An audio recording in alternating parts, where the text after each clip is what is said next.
Which one of following is not a part of renal pyramids? It's a NEET 2011 question and a conceptual but a easy one. Loop of Henle, peritubular capillaries, convoluted ducts or collecting ducts. Now to solve this, you first need to know what the question actually means by renal pyramids, right? Renal pyramids actually means your medulla. So if you remember, the kidney has outer cortex wala part and inner medulla wala part. So the question basically is asking which of these is a part of nephron which is not located in medulla but located in your cortex. So the correct answer is, इतना hint देने के बाद I hope आप लोग को पता चल चुका होगा, the correct answer is your convoluted ducts. So your PCT and your DCT, right? Which of the following statement is correct? It's a NEET 2017 question. Ascending limb of loop of Henle is impermeable to water. Descending limb of loop of Henle is impermeable to water. Ascending limb of loop of Henle is permeable to water. Descending limb of loop of Henle is permeable to electrolyte. So which of these statement is correct?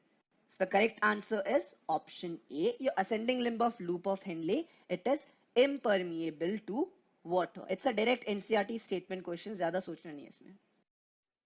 The part of nephron involved in active absorption of sodium is, it's a NEET 2016 question, descending limb of loop of Henle, DCT, PCT or Bowman's capsule. So which is the part of nephron that is involved in active reabsorption of sodium? And the correct answer is your option C. If you remember, PCT, that is the first convoluted tubule, Bowman's capsule se jo bhi fluid aata hai, it will go to the PCT first. And majority of reabsorption of water, nutrients and electrolytes take place in PCT. So the primary area of the reabsorption of sodium is your PCT. Fine.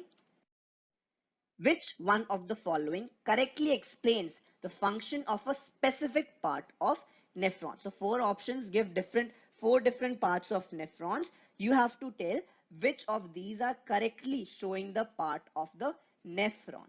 Fine. So Henle's loop. Most reabsorption of major substances from glomerular filtrate take place in Henle's loop. DCT. Reabsorption of potassium from surrounding blood capillaries takes place in DCT. Afferent.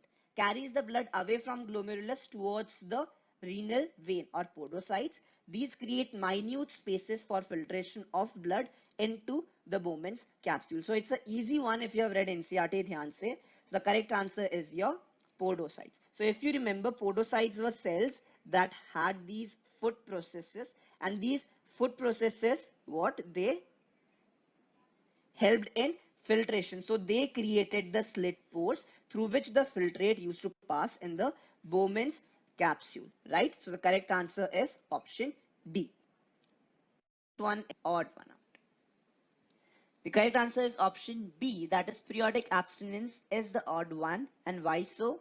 Because periodic abstinence is a natural method of contraception. And what are the other two natural methods of contraception given in the book? Right.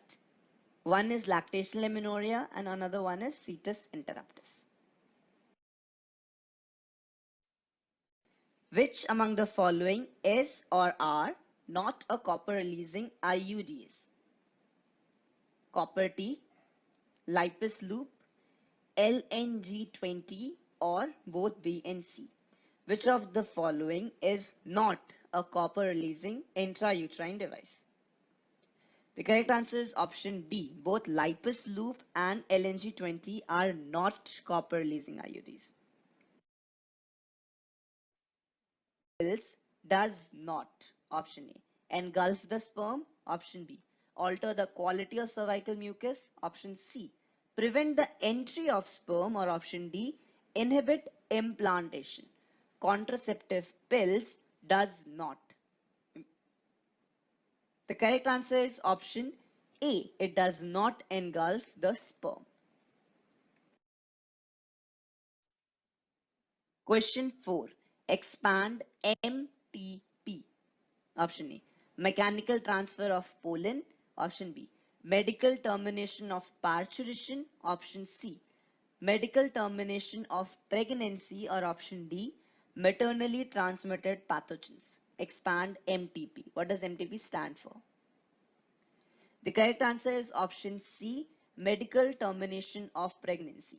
The MTP Act is an important section of the NCRT, and often they even ask in which year MTP was passed.